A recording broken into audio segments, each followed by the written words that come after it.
Farman, I am very thankful. मेरी गैर मौजूदगी में भी तुम मामलात को बहुत अच्छे तरीके से हैंडल कर लेते हो। बस सर कोशिश करता हूँ मैं, वरना आपकी रहनुमाई के बगैर कुछ भी मुमकिन नहीं है। मुझे अंदाज़ा है कि अम्मी की तबीयत की वजह से मैं ऑफिशियल मामलात पे सही से तवज्जो नहीं दे पा रहा। हाँ, आज तबीयत कुछ बेहतर थी और मुझे खुद बोला कि जाओ ऑफिस हो। शुक्र अल्हम्दुलिल्लाह, अल्लाह पाक उनको जल्दी सेहत दे। आमीन। आपकी मिसेज की कॉल आई थी तो सुबह मैंने अम्मी को बताया, बहुत खुश हुई। हाँ, अस्मात आज उनको बहुत याद कर रही थी। पहली मुलाकात ने बहुत इंस्पायर किया उन्होंने उसे। एक काम करो, आज हमारी तरफ ही आ जाओ और डिनर भी हमारी तरफ ही करो, अम्मी को बहुत अच्छा लगेगा। महरोज साहब, शहजाद के एग्जाम शुरू होने वाले हैं, वो कभी भी अग्री नहीं करेगा। बस उसके एग्जाम जैसे ही ख़त्म होंगे इंशाल्लाह हम चक्कर लगाते हैं आपकी तरफ। श्योर? हाँ हाँ, क्यों नहीं, बिल्कुल। बल्कि अस्मत का इरादा भी था आ जाने का। ओके, ड्राइवर उन्हें पे कर लेगा, अब इसमें तो कोई प्रॉब्लम नहीं है ना। चलिए ठीक है, थैंक यू सो मच। मैं एक दफ़ा उससे कंफर्म कर लूँ फिर आपको बताता हूँ। श्योर। Okay okay.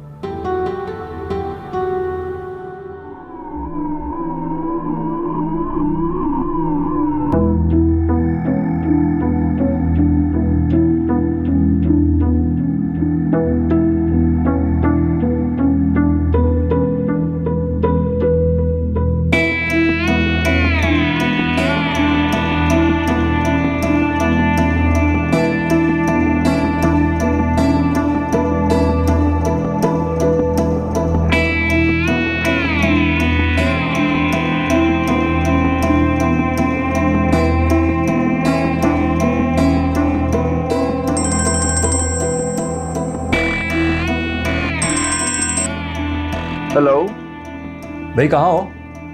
कहाँ हो सकता हूँ यार। और भाभी? असल में तुम्हारे पोर्शन पे लॉक देखा मैंने, थोड़ी फिक्र हो रही थी। सब खैर खैरियत है ना? वो एक्चुअली अस्मत गई हुई है। भैरव साहब की वालदा की तबीयत खराब है तो उनकी अयादत को गई थी। अच्छा, तो तुम खुद छोड़ कर आए उन्हें? नहीं, महरोज साहब का ड्राइवर लेने आया होगा। यार अजीब बेमरमती है, मैं घर में था, मैं छोड़ा था भाभी को, बता देते। अरे नहीं यार, बात ये नहीं है। मैंने भी महरोज साहब को बहुत समझाया कि ड्राइवर भेजने की कोई ज़रूरत नहीं है, क्योंकि अस्मा कैब करके भी जा सकती है, लेकिन वो माने ही नहीं। वैसे तुम्हारे बॉस को लेके मुझे फिक्र हो रही है, कुछ ज़्यादा ही इनायतें नहीं करा तुम पर। खैर, शाम में मिलते हैं। ओके, अल्लाह हाफ़िज़।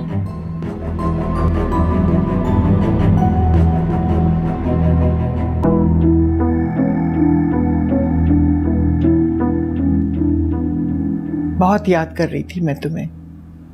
कई बार सोचा मैं रोज को कहूँ कि तुम्हें बुला ले यहाँ पर। तो आंटी आप कह देती ना, मैं तो खुद आपके लिए इतना परेशान थी। आने में इतने दिन इसलिए लगा दिए कि मुझे लगा आप ये ना सोचें कि रोज आ जाती हूँ। बेटियां रोज भी आए बुरी थोड़ी लगती हैं। कोई आ जाए ना तो दिल करता हाथ पकड़ के बैठा लो उन्हें। मुझ बुढ़िया के पास तो कोई भी नहीं आता। पहले कभी मोहल्ले से जानने वाला आ भी जाता था, पर अब कोई नहीं आता। आंटी, आपकी फैमिली में कोई और नहीं है क्या? सब है बेटा, पर अपना कोई नहीं है।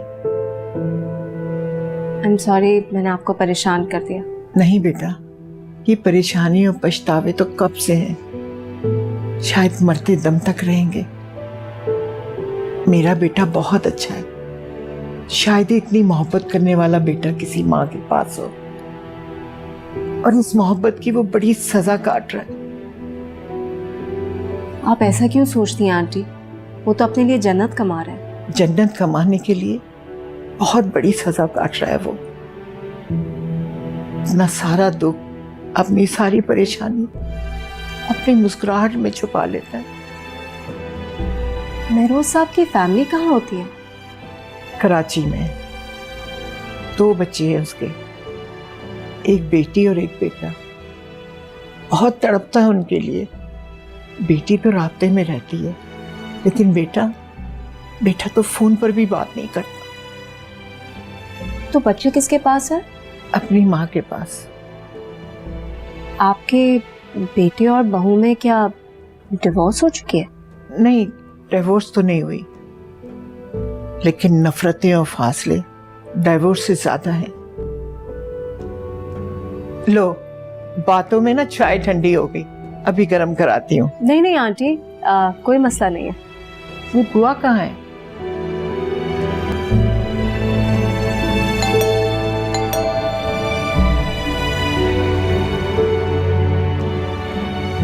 अरे मैं कैसे रोकती हूँ उसे। बेगम साहिबा ने ड्राइवर भेज के बुलवाया है और बेगम साहिबा भी ना बड़ा खुश होती हैं उससे मिलके। आपको तो पता ही है जी, मैं तो बड़ी बेगम साहिबा से किसी को मिलने भी नहीं देती हूँ। जी जी, मैं भी देखती हूँ, आप बेफिक्र रहें।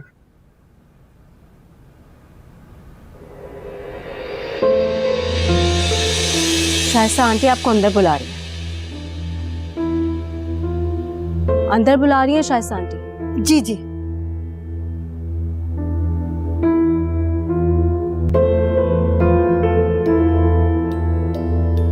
अम्मा जी, ये रख लीजिए मकान के कागजात। मैं क्या करूंगी? तसल्ली रहेगी ना आपको कि महफूज है आपका मकान। तुम ही रखो, तुम्हें मुबारक हो। तो फिर क्यों इतनी फिक्र है आपको मकान की? मैं मकान की फिक्र नहीं कर रही, मैं इस घर की फिक्र कर रही हूँ। मकान तो किसी एक का हो सकता है, लेकिन घर सबका होता है। देखें ना, सईद पूरी रात सोए नहीं कि अम्मा जी नाराज है। मैं नाराज नहीं हूँ। अम्मा जी, कर लेना यकीन, ये घर कहीं नहीं लेकर जा रही मैं। जैसे पहले आपका था, अभी भी वैसे ही आपका है। ये सईद की टेंशन खत्म कर देना, खुश देखना चाहते हो आपको। अच्छा, और मेरी खुशी की खातिर ही वो तुम्हें ब्याह कर लाया है ना? मैं उन्हें छोड़कर उनकी जिंदगी से या इस घर से कहीं नहीं जाने वाली। समझा लें ये बात खुद को। समझा लिया, और इसीलिए तो परेशान हूँ कि मेरे बेटे की जिंदगी का जो बुरा वक्त शुरू हुआ है वो खत्म नहीं होगा। बड़ी नाशुक्रिया अम्मा जी, इतनी इज्जत दे रही हूँ लेकिन ताने नहीं खत्म हो रहे यहाँ तो। रुको, ये सब्जी काट दी है मैंने। ये घर तुम्हारा है ना, तो अब किचन भी तुम्हारा है। अम्मा जी, अभी आपने खुद ही तो कहा मकान किसी एक का होता है लेकिन घर सबका होता है। किचन भी सभी का हुआ। और मैं तो वैसे भी चाहती हूँ कि अब आप इन कामों से रिटायर हो जाए। बच्चियों को करने चाहिए ना ये काम। काम को हाथ लगाएंगी तो ही सीखेंगी ना। भेजती हूँ मैं अभी उन दोनों को।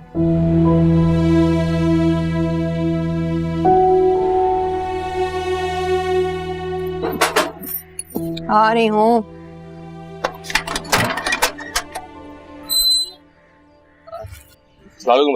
ये ले। वालेकुम अस्सलाम।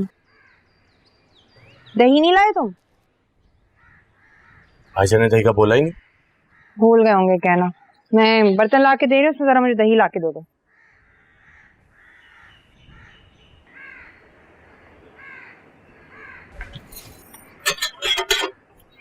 दुआ, ये प्याला अमजद को दे के आओ। मैं? और कोई नजर आ रहा है? तो मैं ही कह रही हूँ ना, जाओ।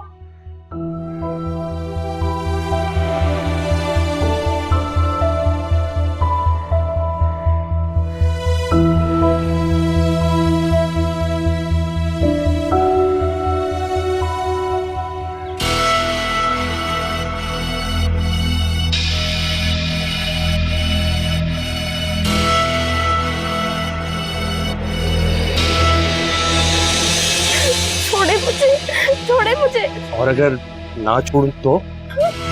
छोड़े मुझे अमजद चाचा, मुझे। अरे दुआ, क्या कर रही हो? मेरा हाथ छोड़ो, छोड़ो मेरा हाथ। ये क्या कर रही हो?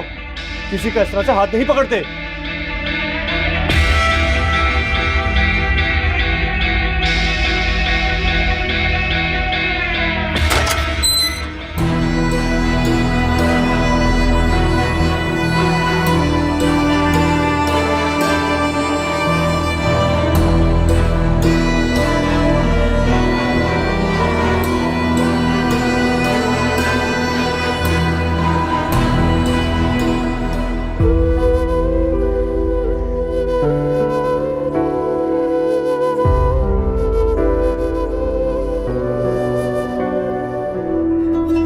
दुआ,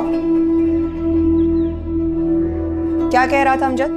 कुछ नहीं। तो फिर तुम उसके पास क्यों खड़ी थी? आपने ही तो मुझे उनके पास भेजा था। तो मैंने उसके पास खड़े होने के लिए तो नहीं भेजा था तुम्हें। उसने तुम्हारा हाथ पकड़ा था या तुमने पकड़ा था उसका हाथ? ये किस किस्म की बात कर रही हो दुल्हन? ये तो अभी बच्ची है। जानती हूं, देख नहीं पाई थी इसीलिए इससे पूछ रही थी। इसीलिए तो मैं उस अमजद को घर में आने नहीं देती। दुआ मेरी बात सुनो, आइंदा अगर ये तुम्हारे साथ कोई गलत हरकत करे ना तो मुझे आवाज देना। माँ हूं मैं तुम्हारी।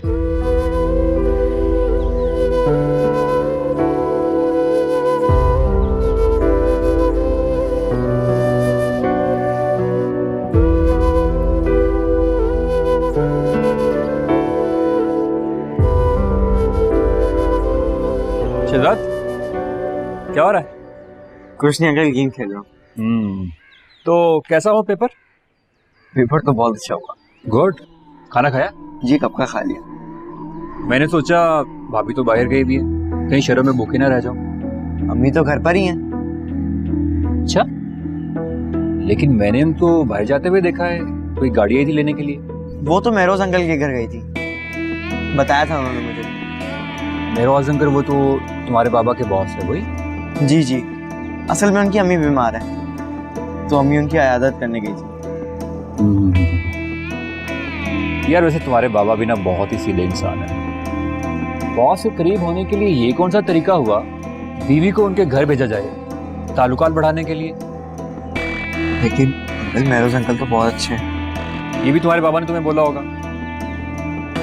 भाई मैं तुम्हारे बाबा को समझाऊंगा कि भाभी को महरोज के घर मत भेजा करें। वहाँ ऑफिस में या मोहल्ले में किसी ने इस बात को महसूस कर लिया, बिना वजह कहानियां बन जाएंगी।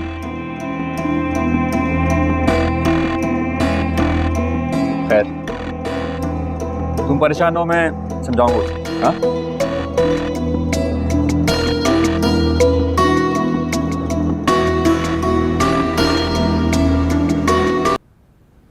महरोज साहब और उनकी बीवी की डिवोर्स तो नहीं हुई है, लेकिन अलैदगी काफी सालों से।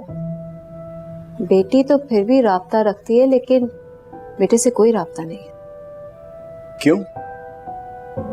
मां नहीं चाहती होगी, और क्या वजह हो सकती है? अच्छा, क्या उम्र है उनके बच्चों की?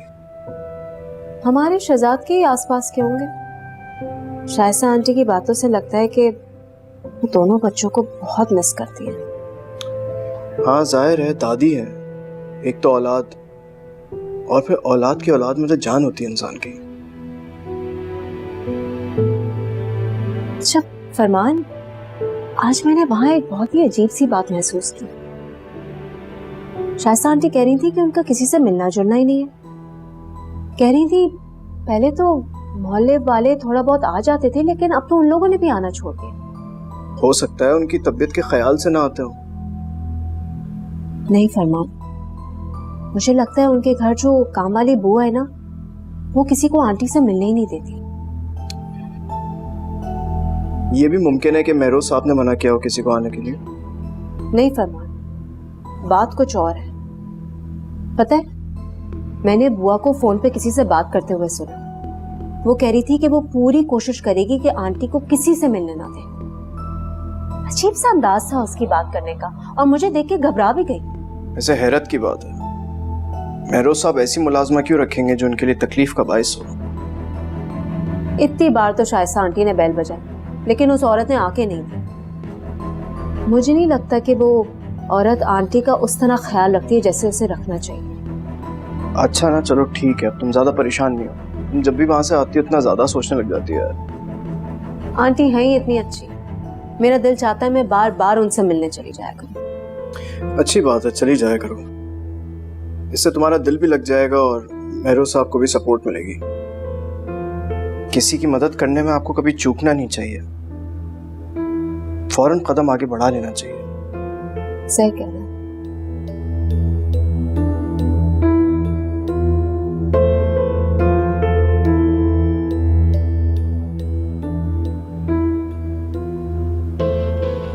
तुम लेकिन जब भी वहां से आती है उतना ज्यादा सोचने लग जाती है। आंटी हैं ही इतनी अच्छी, मेरा दिल चाहता है मैं बार बार उनसे मिलने चली जाया करूं। अच्छी बात है, चली जाया करो, इससे तुम्हारा दिल भी लग जाएगा और मेहरोज साहब को भी सपोर्ट मिलेगी। यार वैसे तुम्हारे बाबा भी ना बहुत ही सीधे इंसान है।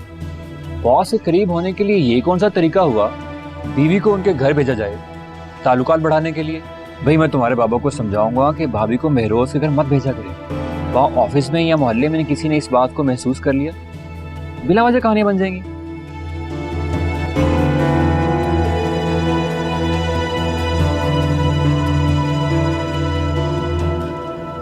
शहजाद बेटा यहाँ क्या कर रहे हो? सोना नहीं है? वैसे भी सुबह उठ के तुमने रिवीजन करनी है। जी अम्मी। चलो आओ। अम्मी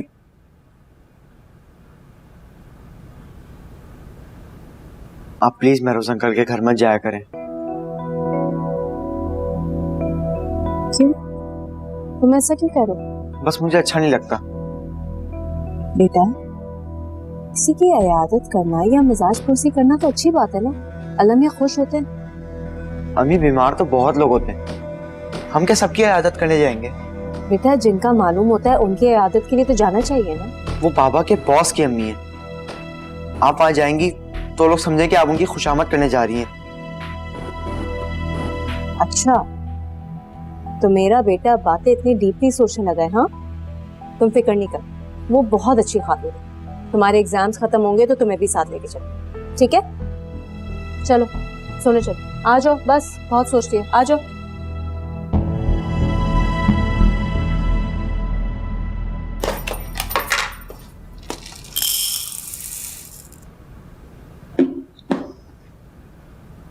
दुआ जी मेरे कमरे से जाके बर्तन ले आओ।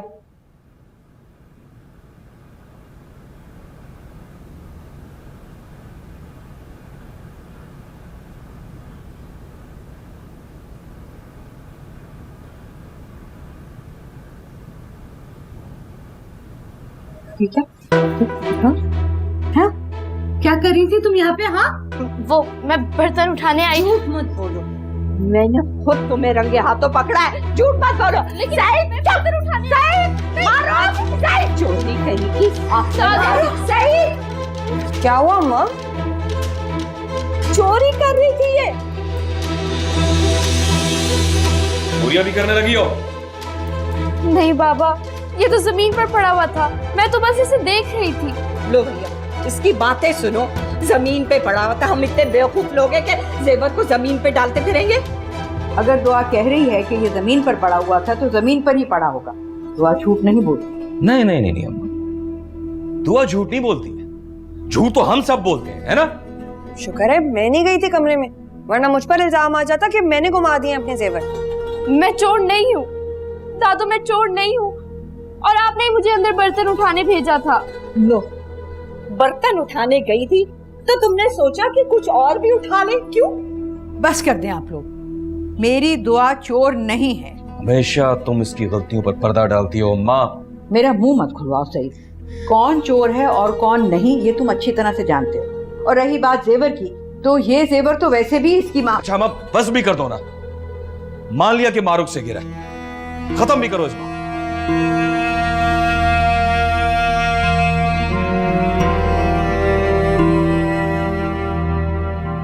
आओ मारो, कमरे में देखें कि और क्या क्या चीजें गायब हुई हैं।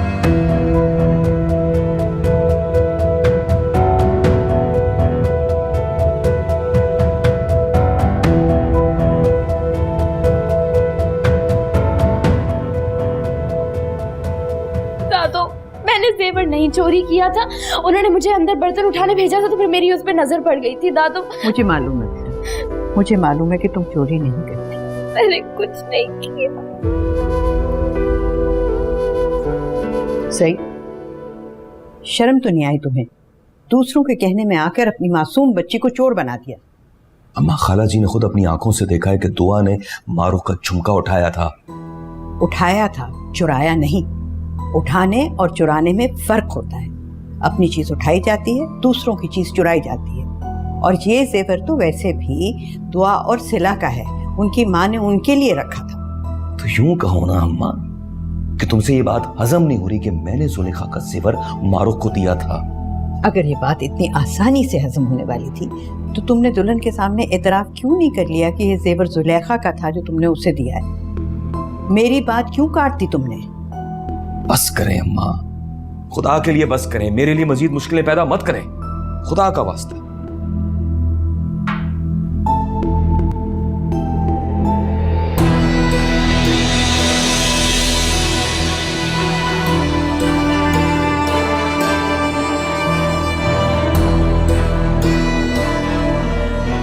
तो पहले ही शक था कि सईद ने इतनी जल्दी जेवर कैसे बना दी। अब जाकर ये बात खुली है। कौन सी बात? सईद ने जो तुम्हें शादी पे जेवर दिए थे ना, उसकी पहली बीवी के थे। अभी माँ बेटे में बहस हो रही थी, मैंने खुद सुना है। जिसके भी थे अब तो मेरे ही हैं ना, हमें क्या। मारूख, दुआ को इतना हल्का मत लो। बहुत चालाक और होशियार लड़की है वो। उसको पता था कि ये इसकी माँ के जेवर है, इसीलिए अपनी मिल्कियत समझ के उसको निकालने गई थी वो कमरे में। मेरी ही लापरवाही से गिरा होगा वो चुंगा। ये दराज साफ कर रही थी सुबह, भूल गई हूँ। बस अब तुम खामोश रहो। सईद जो समझ रहा है उसको समझने दो और इस मौके का फायदा उठाओ और दुआ से जान छुड़ाओ। इतना आसान नहीं है ये सब। भी उम्र ही नहीं है दुआ की शादी की, ऐसे तो नहीं मान जाएंगे सईद। उम्र भी हो जाएगी, ससुराल जाएगी ना तो उसकी उम्र हो जाएगी।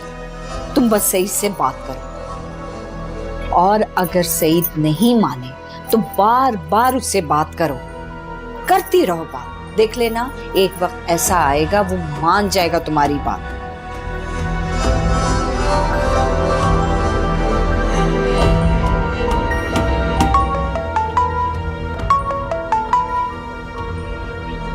हेलो जी, सईद अहमद बात कर रहा हूँ। क्या हुआ शानी को? आपने तो डरा ही दिया। ऐसे कैसे कर सकते हैं आप?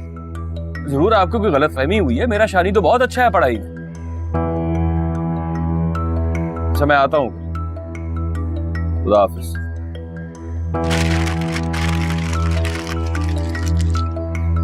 खैरियत तो है ना भाई?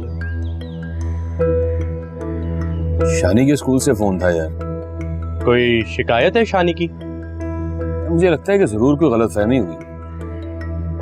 कहते हैं कि 2 बार पहले लेटर भेज चुके हैं। शानी का पढ़ाई की तरफ ध्यान ही नहीं है। स्कूल से निकालने की बात कर रहे हैं वो। ये क्या बात हुई? ऐसे थोड़ी होता है। तो भाईजान आप जाके बात करें। ये कौन सा तरीका हुआ? मैं कल जाऊंगा, जाके बात करूंगा उनसे। मुझे तो कोई लेटर नहीं मिला स्कूल की तरफ से। कहते हैं कि तीसरी बार लेटर नहीं देते बच्चे को स्कूल से फारिग कर देते हैं। वाह भाई वाह, अपने ही कानून है इनके। मासूम बच्चों के बहाने पैसे बटोरते हैं और धमकाने लगते हैं। भाईजान आप परेशान ना हो, कल जाके बात करें, सब ठीक हो जाएगा। हाँ, जाकर बात तो करूंगा मैं उनसे, लेकिन इस फोन ने ना मुझे डरा दिया है शानी के हवाले से। बहुत सोच रखा है मैंने। तो ये जो इंग्लिश मीडियम बड़े स्कूल होते हैं ना, अपने मयार को कायम रखने के लिए किसी की नहीं सुनते। चले, मैं ये ऑर्डर देकर आया। ठीक है?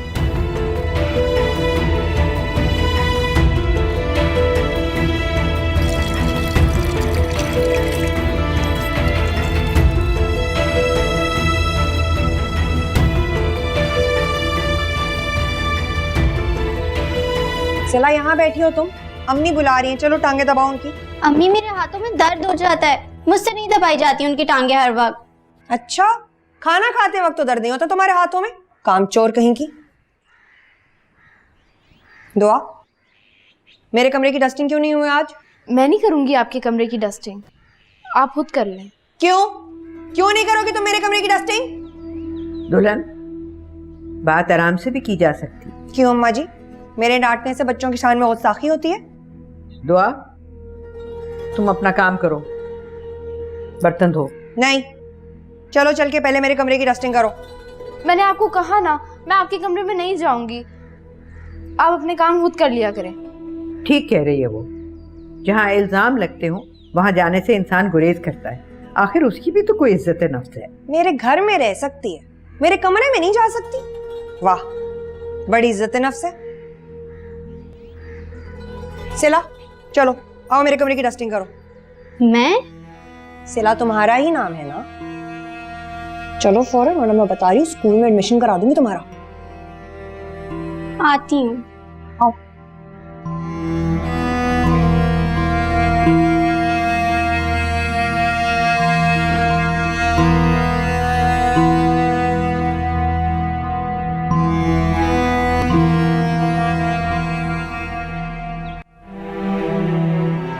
मेरे घर में रह सकती है, मेरे कमरे में नहीं जा सकती?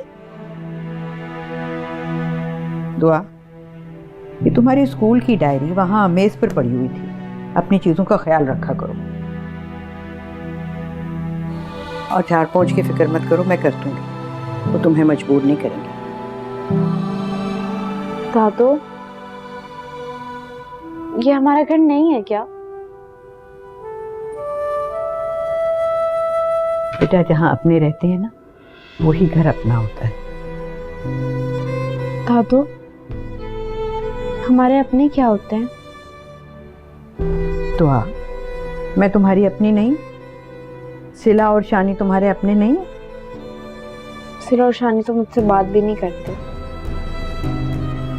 कोई बात नहीं बेटा, एक दिन वो भी समझ जाएंगे कि कौन अपना है और कौन पराया है। दादू, आपको याद है कि हाला ने मुझसे वादा किया था कि वो मुझे एक दिन यहाँ से ले जाएंगी? वो भी भूल गई।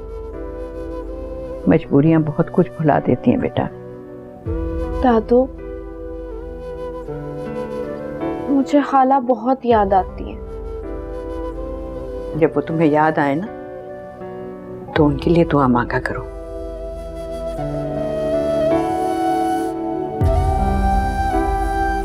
तुम्हारे स्कूल से मुझे फोन आया था शानी।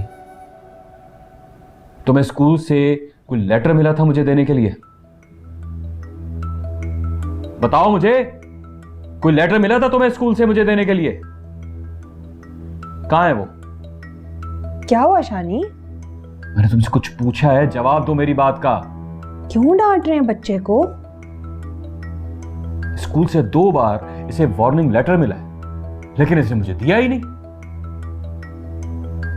शानी, बाहर जाओ, जाके सिला के साथ खेलो, जाओ।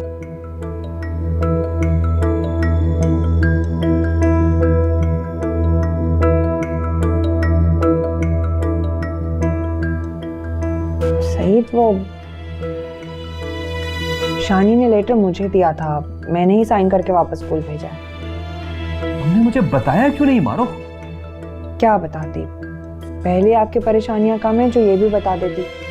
फारूक, मैंने शानी को एक बड़ा आदमी बनाना है। मैं चाहता हूं कि वो पढ़ाई में बहुत अच्छा हो, काबिल हो, लोग उसकी तारीफ करें। जानती हूँ, और सिर्फ आप ही ये नहीं चाहते, मैं भी यही चाहती हूँ। एक ही तो बेटा है हमारा, हमारी उम्मीदों का मरकज, हमारे मुस्तकबिल का सहारा। उसी ने तो हमारे ख्वाब पूरे करने हैं। मुझे तो अपने ख्वाब टूटते हुए महसूस हो रहे हैं मारो। खुदा ना खास्ता, ऐसे तो मत कहें। आज स्कूल से फोन आया था, कल बुलाया उन्होंने। वो शानी को स्कूल में रखना ही नहीं चाहते। मुझे तो शक था पहले ही, मैंने तो बड़ी कोशिश की कि किसी तरह ये लड़का स्कूल में चल जाए, मगर इसने भी कसम खा रखी थी ना पढ़ने की। नहीं पढ़ेगा तो नालायक रह जाएगा। क्या मेरी तरह वो भी जनरल स्टोर चलाएगा? सही दे, क्यों कह रहे? स्टोर पर बैठना कोई बुरी बात तो नहीं है। नहीं मारूख, मैं शानी को एक बहुत बड़ा अफसर बनाना चाहता हूँ। बन जाएगा अब, लेकिन शायद इस स्कूल में ना बन सके। शहर के सबसे महंगे तरीन स्कूलों में से एक है ये। घर का खर्चा एक तरफ और शानी की स्कूल की फीस एक तरफ। मैंने तो ये सोच के इसका दाखिला कराया था कि जिंदगी बन जाएगी इसकी। तो आप कल जाकर बात करें ना स्कूल वालों से। अगर एक छोटे से बच्चे पर वो मेहनत नहीं कर सकते तो ना करें, बेशक फारिग कर दें, हम किसी और स्कूल में दाखिला करवा देंगे। वैसे सईद, आपने कभी सोचा है कि शानी पढ़ाई में इतना डिस्टर्ब कैसे हो गया? पहले तो बहुत अच्छा था पढ़ाई में। अंदाजा है मुझे। क्या? तवज्जो नहीं देता, या शायद लाड में तुम उसे कुछ कहती नहीं हो। ऐसी बात नहीं है, पहले उसे दुआ पढ़ाती थी। जब से मैं इस घर में आई हूँ, दुआ ने भी जिद लगा लिया उसे ना पढ़ाने की। वो बेचारा तो मिन्नतें करता है दुआ की, वही नहीं पढ़ाती। मैं कोशिश करती हूँ पढ़ाने की, मगर उसे आदत नहीं है ना। जबरदस्ती करूंगी तो फिर मुझसे भी भागने लगेगा।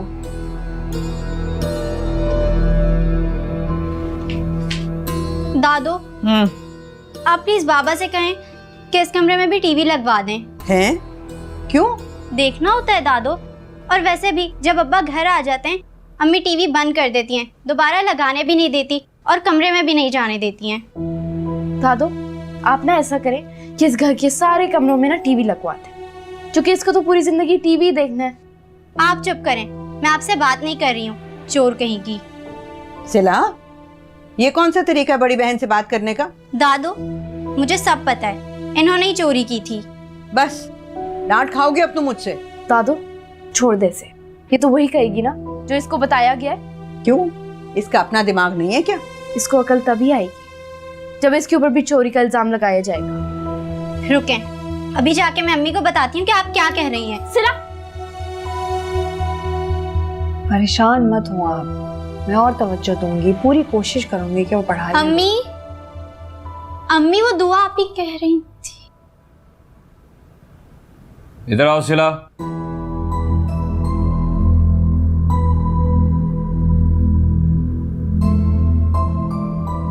क्या कह रही थी दुआ?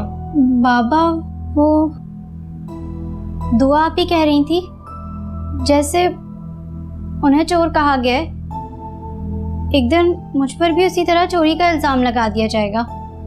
सिला, जाओ जाओ।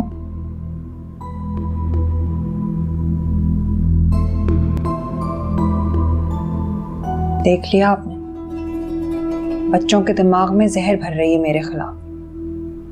दुश्मन समझती है मुझे, शानी और सिला को भी दूर करना चाहती है मुझसे। कहाँ जा रहे हैं आप? मत रोको मुझे, मैं अभी उसके होश ठिकाने लगाता हूँ। जितना आप उसे डांटेंगे उतना और वो मेरे खिलाफ होगी। अगर मैं उसे कुछ नहीं कहूंगा तो उसकी जबान और लंबी हो जाएगी। शानी की नालायकी की वजह भी ना दुआ की हमसे नफरत ही है। तो इस लड़की ने कभी मुझे सुकून से नहीं जीने देना। सुकून की जरूरत सिर्फ हमें नहीं, दुआ को भी है। सही, हमारी नफरत में ना पागल होती जा रही है वो। मैं तो कहती हूँ कि जितनी जल्दी हो सके अपनी जिम्मेदारी से सुबकदोश हो जाइए आप। क्या मतलब? उससे उसके घर का कर दे। अभी उसकी उम्र ही क्या है? कुछ अरसे में उसे अकल आ जाएगी घर बसाने की। और सही, वैसे भी पता है, इज्जतदार घरानों में बच्चों के रिश्ते शरीयत के मुताबिक ही तय हो जाते हैं। हमें हूं ना उसे समझाने के लिए, फिक्र ना करें आप।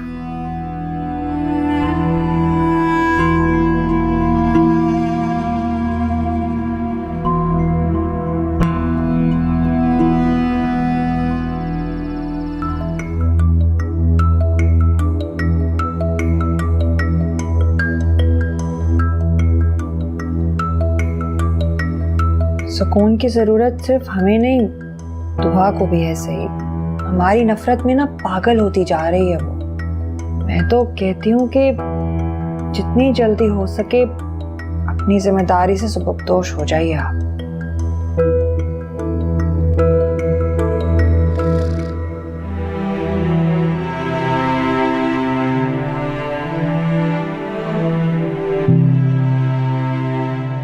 दुआ, क्या बात है बेटा?